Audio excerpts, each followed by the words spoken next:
और कंगलू कुम्हार जी की है, ठाकुर राम प्रसाद पोटाई जी की धरती है, जिन्होंने संविधान सभा के सदस्य होने के नाते बाबा साहेब के साथ पिछड़ों और वंचितों के अधिकार दिलाए। ये पंचायती राज का सम्मेलन है। महात्मा गांधी जी के से लेकर राजीव गांधी जी तक पंचायती राज का जो सपना था उसको साकार करने का कार्य कांग्रेस ने किया। 33% महिला आरक्षण पंचायतों में भी कांग्रेस पार्टी की सरकार ने किया। देखिए, जैसे बघेल जी ने कहा, एक समय था जब जनप्रतिनिधि की संख्या बहुत कम थी,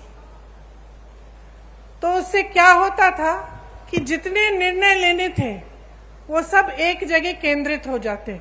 वही 5000 लोग पूरे देश के लिए छोटे से बड़ा निर्णय ले सकते थे। तो कई ऐसे कार्य होते थे जिनको होने में बहुत समय लगता था। कई ऐसे कार्य भी होते होंगे जिनकी जरूरत ही नहीं थी। कई ऐसे कार्य होते थे जिनकी जरूरत थी लेकिन समय लगता था। दिल्ली जाना पड़ता था या रायपुर जाना पड़ता था या कहीं और आपके जिले में जाना पड़ता था अगर गांव का कार्य होता था। तो जब पंचायती राज की बात हुई तब मंशा ये थी कि लोकतंत्र को जन जन तक पहुंचना चाहिए। इसका मतलब है कि जो गांव का विकास है, जो गांव का कार्य है, उसका निर्णय गांव में ही होना चाहिए। आज आप सब यहां बैठे हैं, आप सब जमीनी लोग हैं।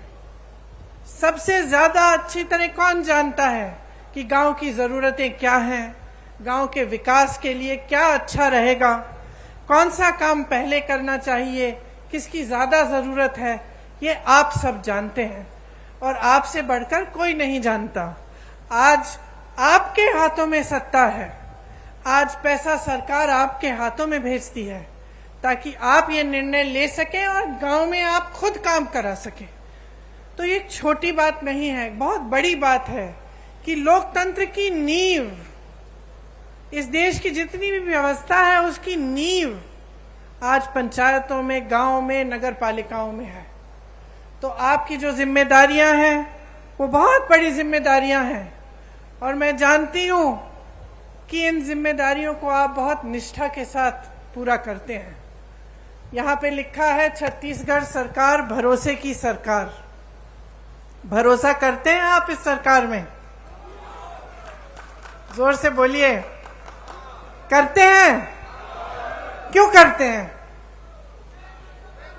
हाँ, देखिए, भरोसे को बनने में समय लगता है। भरोसे को बनने में ये होना जरूरी है कि आपको दिखे।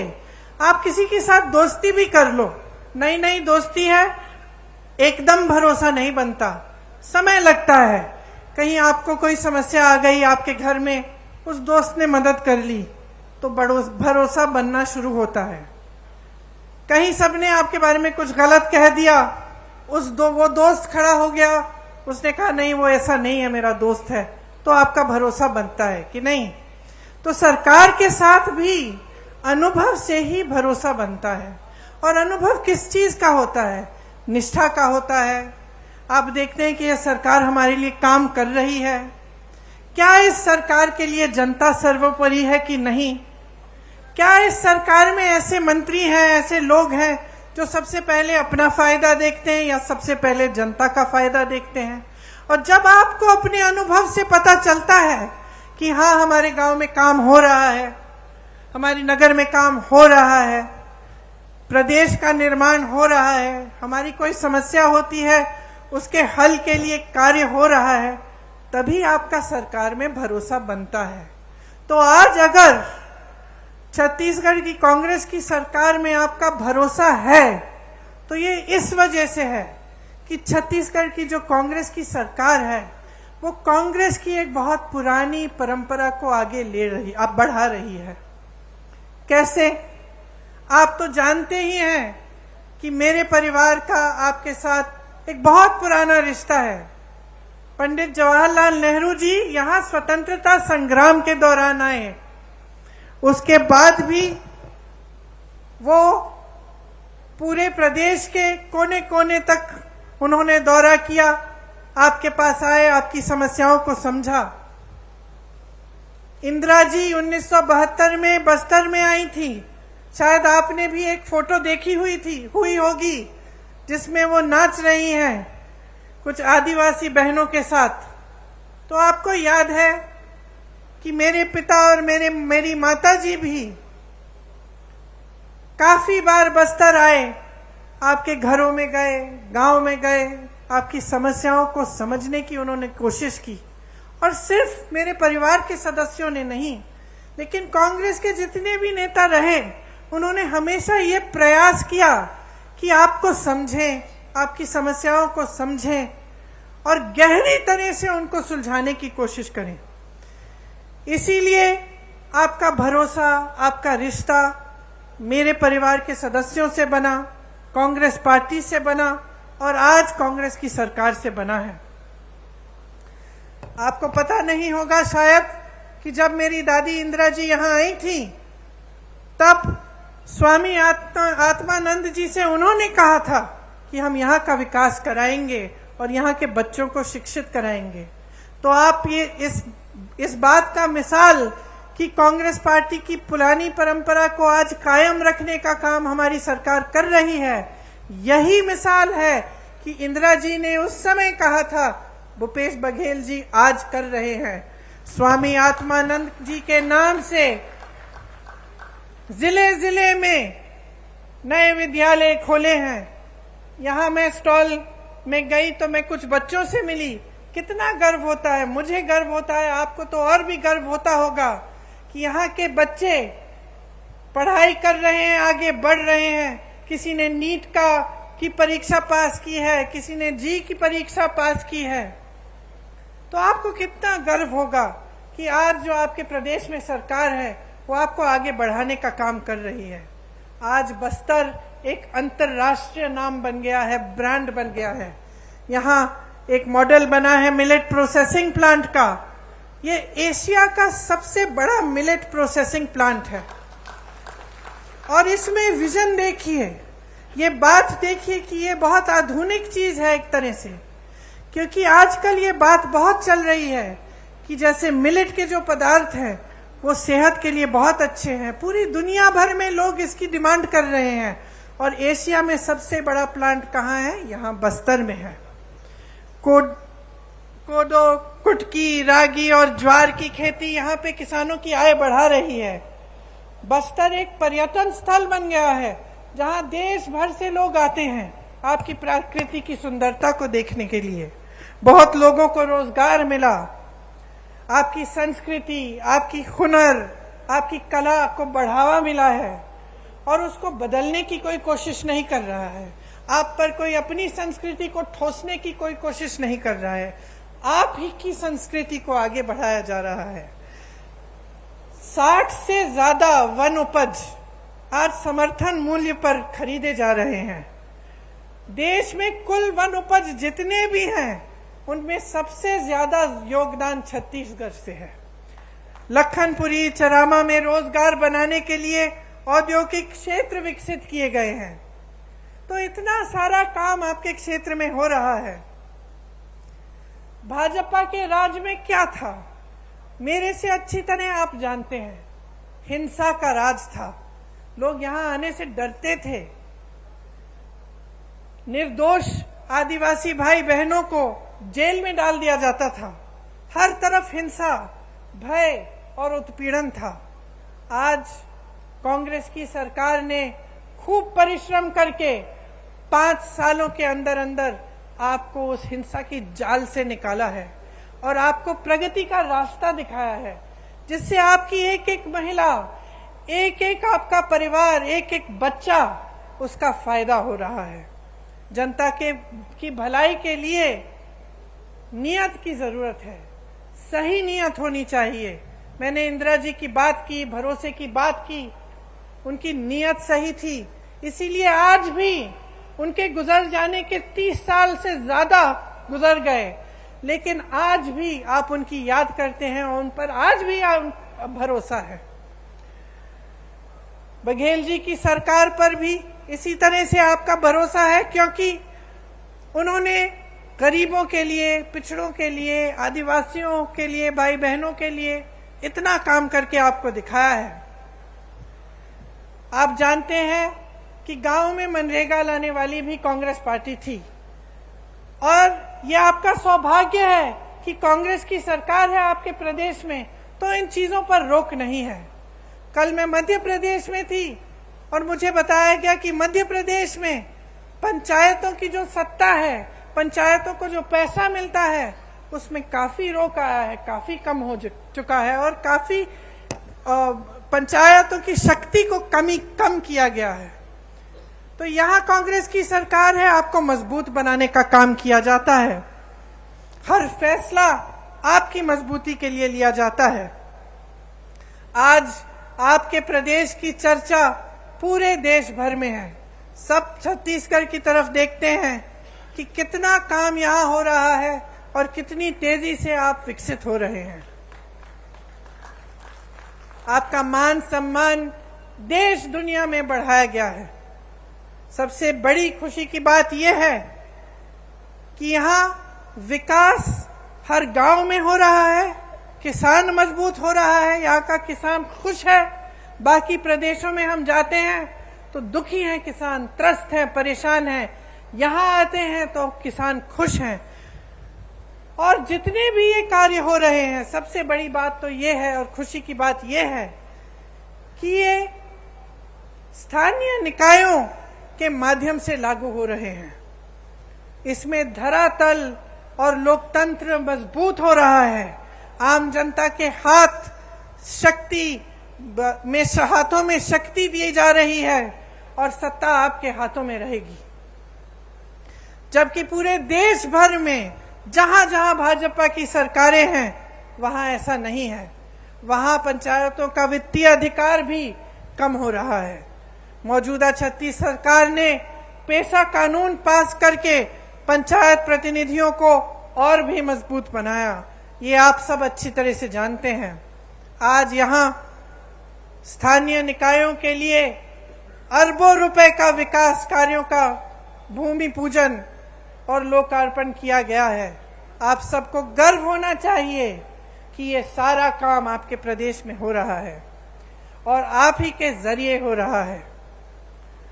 देखिए, पंचायत प्रतिनिधियों को वित्तीय अधिकार देकर कांग्रेस ने ये साबित किया है कि असली लोकतंत्र का अर्थ क्या होता है, कि किसी कमरे में बैठे आपके लिए कोई अधिकारी निर्णय नहीं ले रहा है, आप खुद अपने लिए सही निर्णय ले रहे हैं। भाजपा ने क्या किया, इसका एकदम विपरीत किया है।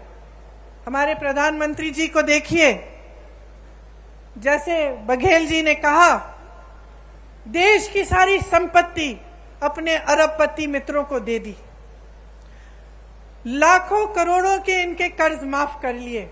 जब किसानों को के कर्ज को माफ करने की बात उठती है तो कहते हैं कि पैसा नहीं है।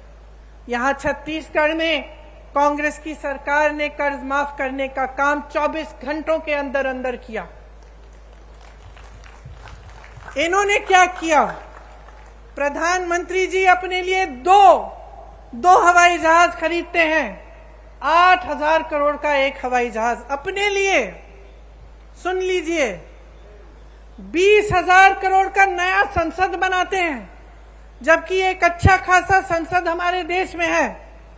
27,000 करोड़ का एक यशोभूमि नया बड़ा हॉल बनता है, 27,000 करोड़ का। और जब ओपीएस की बात होती है, पेंशन की बात होती है, आप सरकारी कर्मचारी हैं, यहाँ खड़े हैं, जब आपके पेंशन की बात होती है तो क्या जवाब देते हैं? कहते हैं कि पैसा नहीं है। तो अपनी शान बढ़ाने के लिए, अपनी आन बान शान बढ़ाने के लिए, बड़ी बड़ी इमारतों को बनाने के लिए पैसा है। अपने उद्योगपति दोस्तों के कर्ज माफ करने के लिए पैसा है। अपनी देश की संपत्ति को अपने उद्योगपति दोस्तों को सौंप सकते हैं, लेकिन आपका पेंशन नहीं दे सकते जो आपकी मांग है। आज छत्तीसगढ़ की सरकार आपको पुराना पेंशन दे रही है, क्योंकि जब नीयत सही होती है तो जो जनता के लिए अच्छा होता है वो सरकार करती है। देश का किसान आज मात्र 27 रुपए एक दिन में कमाता है। सुन लीजिए, आप यहां किसान बैठे हैं, यहां आपकी सरकार आपकी सहायता करती है, बिजली पानी सुविधाएं आपको मिलती हैं। देश भर में किसानों को मजबूत करने के बजाय किसानों की कमर तोड़ी गई है। आज देश भर में किसान एक दिन में 27 रुपए कमाता है, और अडानी जी जिसका जिक्र आपने किया, बड़े बड़े उद्योगपति कितना कमाते हैं बताओ? 1600 करोड़ रुपए एक दिन में एक आदमी कमा रहा है। 1600 करोड़ रुपए एक दिन में वो कमा रहा है। 27 रुपए आप कमा रहे हैं। आपकी संपत्ति उसको दी जाती है, जब आपका नंबर आता है तो कहते हैं पैसा नहीं है।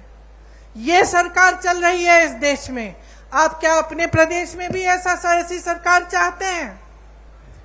क्या आप अपने प्रदेश में एक ऐसे मुख्यमंत्री को लाएंगे जो सबसे पहले अपने लिए सारी संपत्ति बटोरने का काम करेगा और आपके हाथों में कुछ नहीं देगा? भाजपा की सरकारें जो हैं अमीरों के लिए चलती हैं, इसमें गरीब के लिए, मिडिल क्लास के लिए कोई सोच नहीं है। चाहे पेंशन की बात करें, चाहे आप जाति जनगणना की बात करें, मौन हो जाते हैं, कुछ कहते नहीं हैं। आपका ध्यान इधर उधर भटकाने की कोशिश करते हैं। कभी धर्म की बात करेंगे, कभी कोई और बात उठाएंगे जिससे आपके जज्बात जुड़े हैं, लेकिन जब सही बात आती है जिससे आपके अधिकार बनेंगे, जिससे आप मजबूत बनेंगे, तो मौन हो जाते हैं। इनसे पूछिए क्यों नहीं कर रहे हैं जाति जनगणना। आज मैं यहां खड़े हुए घोषणा करना चाहती हूं, बघेल जी से मैंने बात की है, अगर हमारी सरकार दोबारा छत्तीसगढ़ में आएगी तो बिहार की तरह यहां भी जाति जनगणना कराई रहेगा।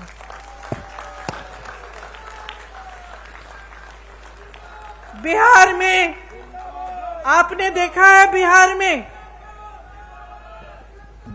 में आंकड़े आपने देखे हैं, 84%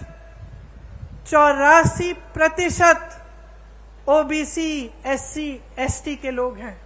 मैं आपसे आज पूछना चाहती हूं कि बड़े बड़े पोस्ट में, बड़े बड़े अधिकारियों के जहां जहां सत्ता है, वहां क्या 84% ओबीसी एससी एसटी के लोग हैं? जवाब दीजिए, हैं? क्या उनका अधिकार नहीं है? तो जाति जनगणना क्यों नहीं हो सकती? होनी चाहिए। देखिए, जब आपकी काम की बात होती है ये लोग मौन हो जाते हैं, या फिर जैसे मैंने कहा आपका ध्यान कहीं और भटकाने की कोशिश करते हैं। इन्होंने जितनी महंगाई इस देश में बढ़ाई है, वो मेरी बहनें जो यहां बैठी हैं वो बहुत अच्छी तरह समझती हैं, क्योंकि पूरे समाज परिवार का बोझ उठाती हैं। आप चाहती हैं कि आपके बच्चे बड़े हों, पढ़े लिखें। जब आप स्कूल की फीस भरने जाती हैं कितनी मुश्किल होती है आपके लिए, जब आपको उनकी वर्दी खरीदनी पड़ती है, उनकी किताबें खरीदनी पड़ती हैं, उनके लिए कोई नए कपड़े लेने पड़ते हैं, जूते लेने पड़ते हैं, सब पे जीएसटी टैक्स लग जाता है। सब पे केंद्र सरकार ने टैक्स लगाया है और उसका दाम बढ़ा दिया है। टैक्स आप दे रहे हैं और मौज उनके उद्योगपति दोस्त कर रहे हैं। हर चीज पे टैक्स लग रहा है, कपड़ों पे, बर्तनों पे। जो आप जाके आप सब्जियां खरीदते हैं वो भी महंगी हो गई हैं, तेल महंगी हो गई है। गैस के सिलेंडर को देखिए, इनका कहना है कि हम राशन आपको मुफ्त दे रहे हैं, लेकिन मैं इनकी राज बताती हूं आपको। आज कांग्रेस की सरकार में आपको 60 रुपए का राशन मिलता था कि नहीं मिलता था? आपको याद है? आपको 60 रुपए देने पड़ते थे, आपको राशन मिलता था। उस समय किसी को याद है कि सिलेंडर का क्या दाम था? 425 रुपए था। 425 रुपए का सिलेंडर था, 60 रुपए का आपको राशन मिलता था। तो 485 रुपए में आपको राशन भी मिल जाता था, आपको सिलेंडर भी मिल जाता था। ये सही है कि नहीं बहने? सही है।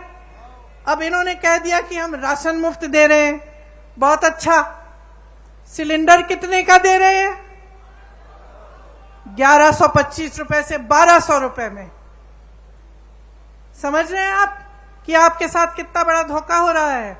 आपको कहा जा रहा है कि आपको राशन मुफ्त मिल रहा है, लेकिन जितना राशन का दाम पहली सरकार को आप जितना राशन के लिए देते थे, उससे कहीं ज्यादा सिलेंडर का है। तो जहां आपको 485 रुपए में दोनों चीजें मिल जाती थी, आज 1125 रुपए में एक सिलेंडर मिल रहा है। कौन खरीदेगा? अरे इनके उद्योगपति दोस्त आपके घर आके आपके लिए सिलेंडर खरीदेंगे? जहां जहां रोजगार का मौका था, इन्होंने खत्म कर दिया। नौकरियां मिलती थी, रोजगार मिलता था पीएसयू से।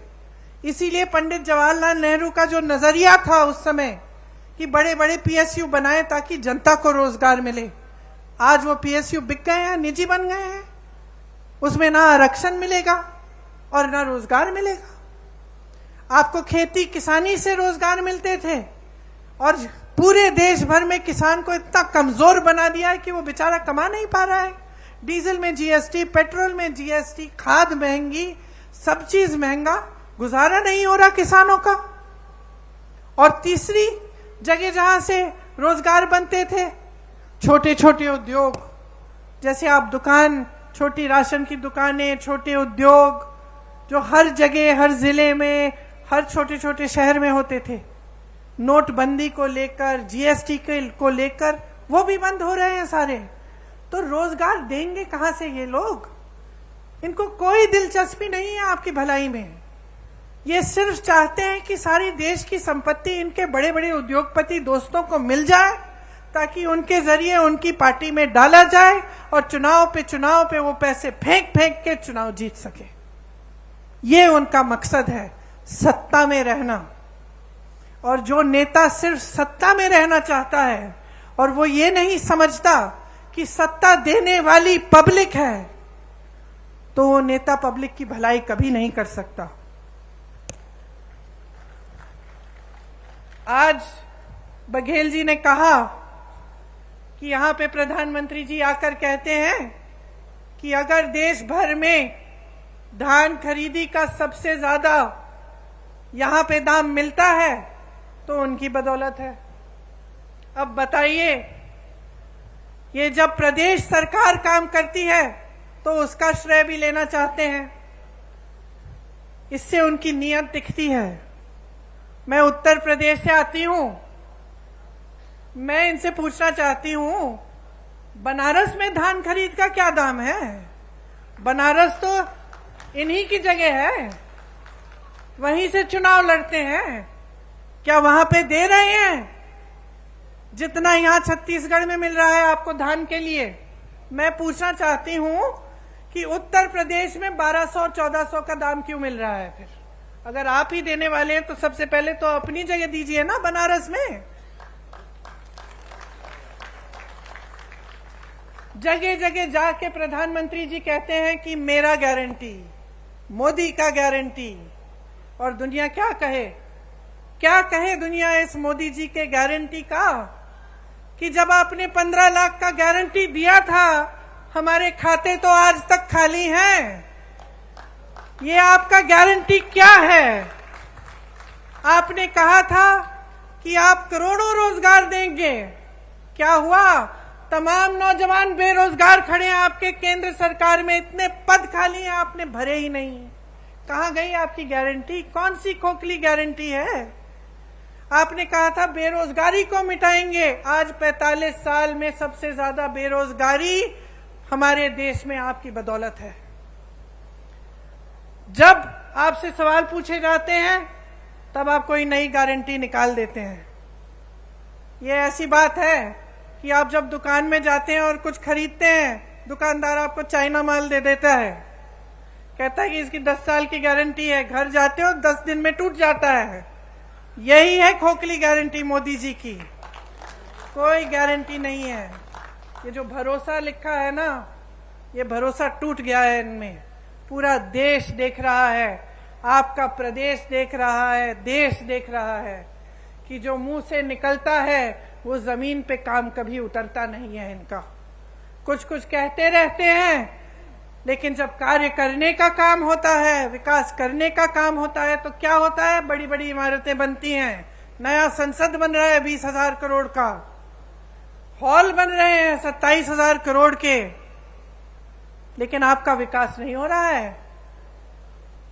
आपके पैसे, आपकी संपत्ति आपसे छीनी जा रही है, गरीबों से छीन कर अमीरों को दी जा रही है, बड़े बड़े उद्योगपतियों को सींचा जा रहा है, और ये आपकी संपत्ति है। इसलिए आज यहां खड़े होकर मैं आपसे कहना चाहती हूं कि एकदम जागरूक बन जाओ।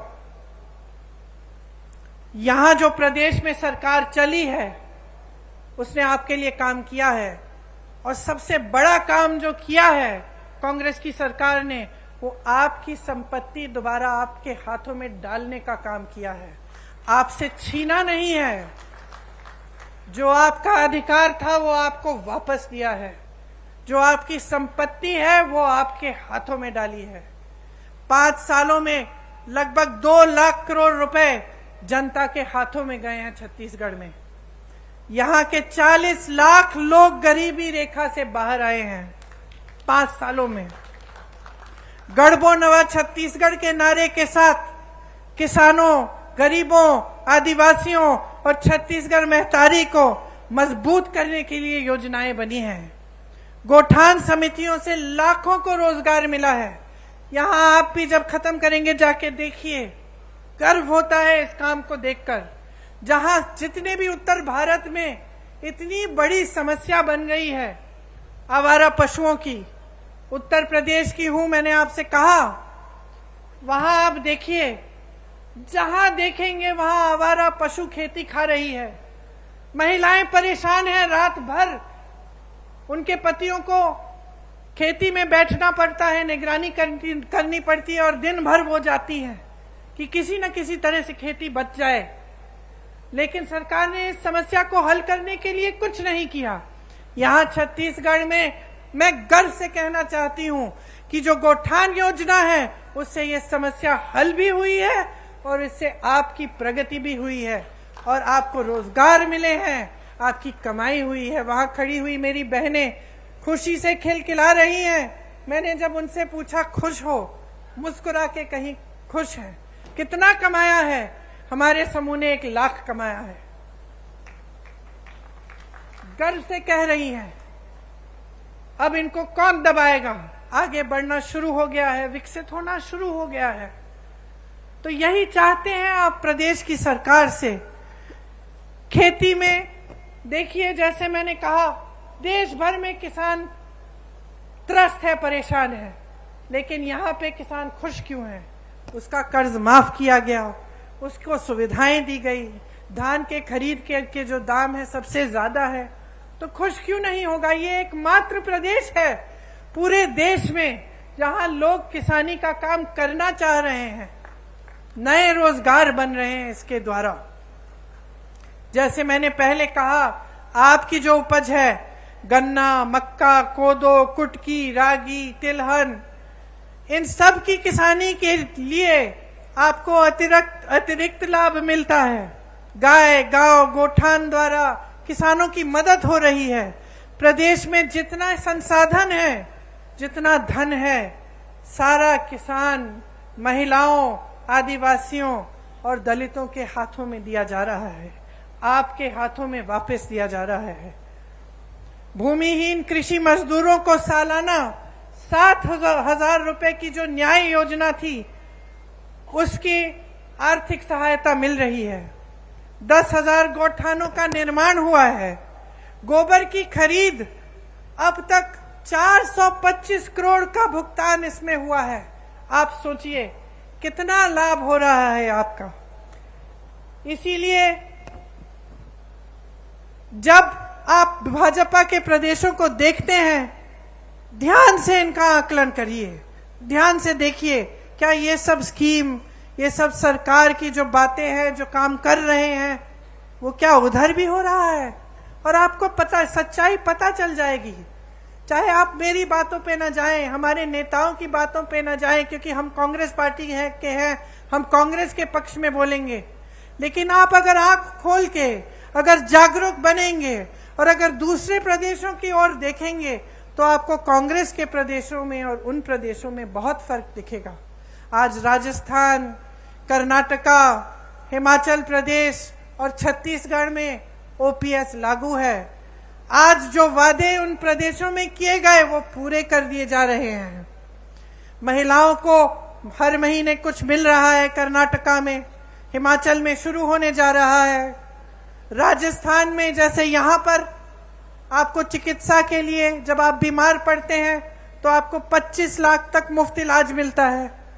तो ये सिर्फ छत्तीसगढ़ की बात नहीं है, ये कांग्रेस में जहां जहां सरकार है उन प्रदेशों की बात है और ये सच्चाई है। तो इसमें कोई अगर आपको शक हो, आप खुद पूछ लीजिए, किसी राजस्थानी से पूछ लीजिए कि क्या हो रहा है उस प्रदेश में। और आपको तो छत्तीसगढ़ का अनुभव है ही, आप तो जानते ही हैं कि यहाँ कितनी प्रगति हुई है और आपके लिए कितनी चीजें की हैं। किसानों की यहाँ हजारों करोड़ रुपए की सब्सिडी है। तेंदुपत्ता बंडल का दाम 4,000 रुपए तक बढ़ाया गया है। बीपीएल परिवारों का 5 लाख तक निःशुल्क इलाज हो रहा है और जो जेनेरिक दवाइयां हैं उसमें 50 से 75% तक छूट भी मिल रही है। महिलाओं के लिए मेरी बहनें कितनी योजनाएं हैं, मैं गिनवा सकती हूँ आपको। आंगनवाड़ी कार्यकर्ता का मानदेय बढ़ाया, 10,000 रुपए किया। सहायिका का 5,000 रुपए किया। मिनी आंगनवाड़ी को 7,500 रुपए किया। मितानिन बहनों को भी 2,200 का रुपए अतिरिक्त मिल रहे हैं। दाई दीदी क्लिनिक बनी महिलाओं के लिए, आपसे ही संचालित है। कितना अच्छा लगता है ये देखकर कि आप खुद इन क्लिनिकों का संचालन कर रही हैं और आप ही का लाभ हो रहा है। सरकारी कॉलेजों में लड़कियों को स्नातक तक मुफ्त शिक्षा मिल रही है। इतना अच्छा लगता है। यहाँ मेरी छोटी बेटियां खड़ी हैं जो इंग्लिश में बोल रही हैं, जो कह रही हैं कि मैं बड़ी होकर डॉक्टर बनूंगी, मैं बड़ी होकर कलेक्टर बनूंगी। स्वामी आत्मानंद स्कूल की बात की हमने, जिनके बारे में आदिवासी बच्चियों की शिक्षा के लिए इंदिरा जी ने बोला था, बघेल जी ने वो सपना साकार किया। ऐसी 50% महिलाओं के लिए उसमें आरक्षण है। स्वयं सहायता समूह का करोड़ों का कर्ज माफ किया और करोड़ों की कमाई भी होगी जब इस तरह के कार्य किए जाते हैं उनके लिए। तो इस तरह की तमाम स्कीमें हैं जो सिर्फ आपके लिए, आपके हाथों में सत्ता, आपके हाथों में आपकी संपत्ति देने के लिए बनाई जा रही हैं। मैं गर्व से आज एक और घोषणा करना चाहती हूं कि अगर हमारी सरकार फिर से प्रदेश में आएगी तो 10 लाख आवास गरीबों को दिए जाएंगे।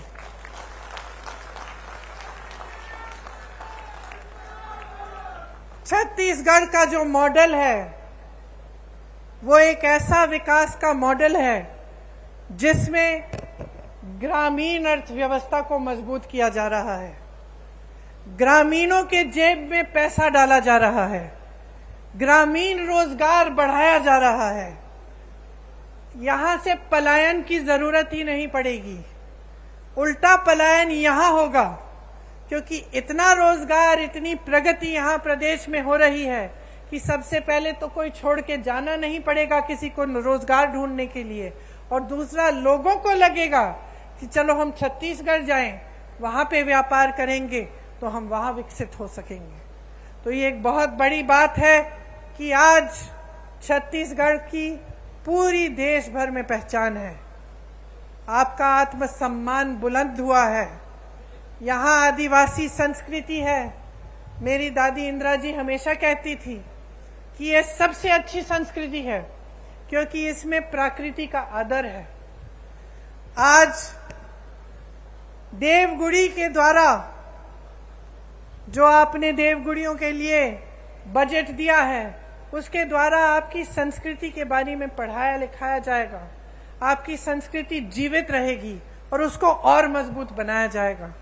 ये सब चीजें हैं जिसके जरिए छत्तीसगढ़ आर्थिक, सामाजिक और सांस्कृतिक तौर पर भी विकसित होगा। आप तो जानते ही हैं कि यहाँ राम सीता वन गमन पथ बनाया है। भगवान राम जी ने अपने 14 वर्ष वनवास के यहीं बिताए। जहां जहां भगवान राम जी और मां सीता जी के चरण पड़े, उनमें से 75 स्थलों की पहचान करके उनको पर्यटन तीर्थों के रूप में विकसित किया जा रहा है। तो ये सारी बातें मैंने आपको बताई हैं, लेकिन मैं जानती हूं कि इनका अनुभव आपको है। आप खुद देख रहे हैं कि आपके प्रदेश में खुशहाली आ रही है। तो मैं सिर्फ ये कहना चाहूंगी आपको कि चुनाव आ रहा है, शायद कल घोषित हो जाएगा। कुछ दिनों में पोलिंग का दिन आएगा। आप सब, खासतौर से मेरी बहनें, आप अपना वोट डालने जाएंगी। आज मुझे बहुत खुशी की बात है कि जितने भी राजनीतिक दल हैं वो समझ गए हैं कि जो मेरी बहनें हैं, असली शक्ति इनके हाथों में है। आज सब आपके वोटों के पीछे दौड़ रहे हैं, तो इसका मतलब है कि आपकी जिम्मेदारी दुगनी हो गई है। किसके प्रति है ये जिम्मेदारी? आपके देश के प्रति, आपके प्रदेश के प्रति तो है ही, लेकिन सबसे बड़ी जिम्मेदारी आपके बच्चों के प्रति है। आप अपने बच्चों का भविष्य मजबूत बनाना चाहती हैं कि नहीं? तो इसके लिए आप सबको, बहनों और भाइयों, बहुत जागरूक रहना पड़ेगा। आप सबको सवाल उठाने पड़ेंगे कि आपके लिए क्या और कौन क्या करता है। और जब आपको दिख रहा है कि छत्तीसगढ़ विकसित हो रहा है, जब आपको भरोसा है छत्तीसगढ़ की कांग्रेस की सरकार में, तो 5 साल और इस सरकार को मौका दो, ताकि आपका प्रदेश और भी मजबूत बने, और भी आगे बढ़े, और पूरा देश आपकी तरफ देखे कि ये मिसाल है। प्रदेश ऐसे चलना चाहिए, ऐसे विकसित होना चाहिए, और जो सरकार काम करती है इसी तरह से सरकार को काम करना चाहिए। इसलिए आज यहां खड़े हुए मैं आपसे कहती हूं कि आप अपने अनुभव पे उतरो, आप जागरूक बनो, आपका अपना कर्तव्य पूरा करो, अपने ही प्रति, अपने ही बच्चों परिवारों के प्रति, अपने भविष्य के प्रति, अपने प्रदेश और देश के प्रति। और जब आप जागरूक बनेंगे तो ये स्पष्ट है कि आप कांग्रेस को ही वोट देंगे। क्यों? आप अंदर जानते हैं कि कांग्रेस ने आपके लिए दिन रात एक करके काम करके दिखाया है। आप सब ने बहुत ध्यान से मेरी बातों को सुना। आज गर्मी भी है काफी।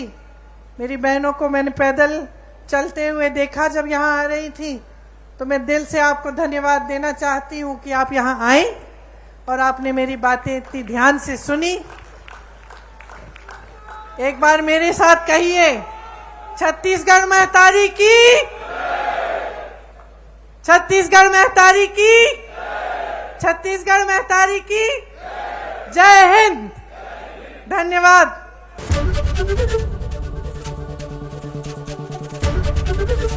एबीपी गंगा, खबर आपकी, जुबान आपकी।